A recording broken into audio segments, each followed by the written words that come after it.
सबसे पहले जानते हैं प्रिय भक्तों की एकादशी है 10 जुलाई या फिर 11 जुलाई। योगिनी एकादशी का व्रत किस दिन रखना सर्वोत्तम रहेगा और इस एकादशी का कुछ नियम विशेष हैं। माना जाता है कि इस एकादशी के दिन 88,000 ब्राह्मणों को भोजन कराने के बराबर अगर इस एकादशी का व्रत पूजन किया जाए तो 88,000 ब्राह्मणों को भोजन कराने के बराबर फल प्राप्त होता है, ऐसा शास्त्र मत कहा जाता है।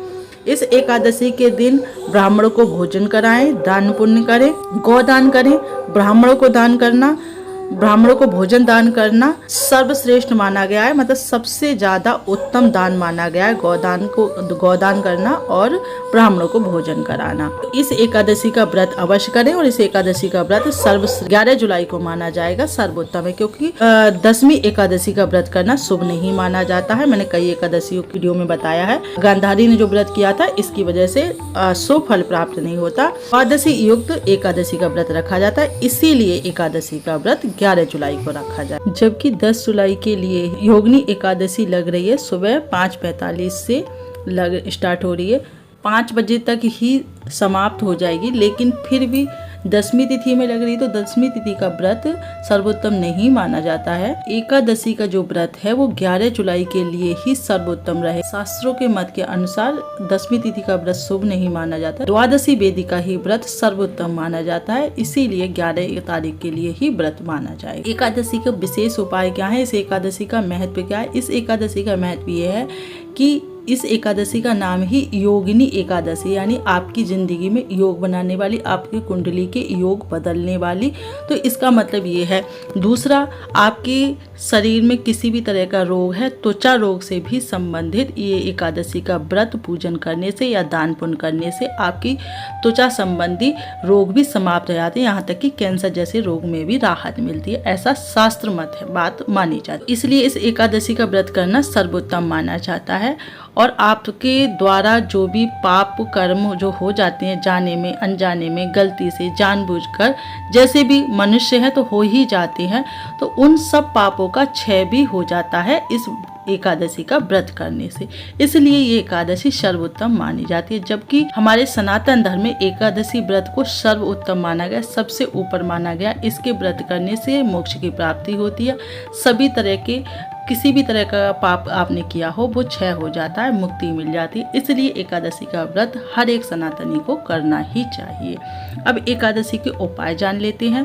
एकादशी के दिन हमें कौन से विशेष उपाय कर लेना चाहिए?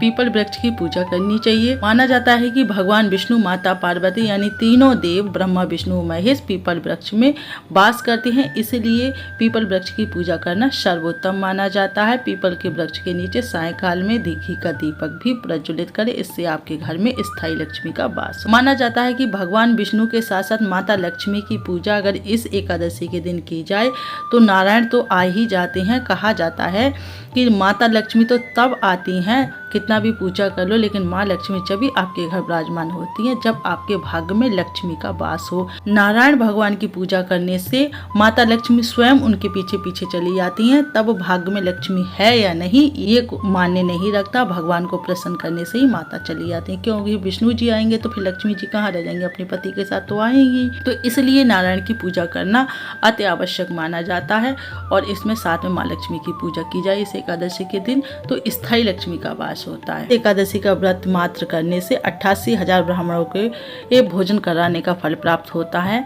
तो इसलिए इस एकादशी के लिए आप दान पुण्य जरूर करें, पीले वस्त्र धारण करें, भगवान विष्णु को पीले पुष्प, पीले फल का भोग लगाएं, मखाने की खीर का भोग लगाएं या फिर माखन मिश्री का भोग लगाएं।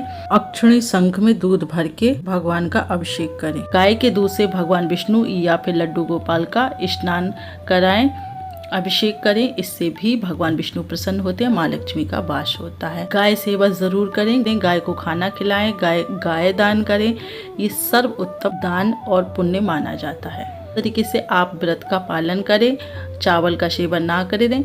अगले दिन हरिवासर में व्रत को खोलें और चावल का भोग अवश्य लगाएं।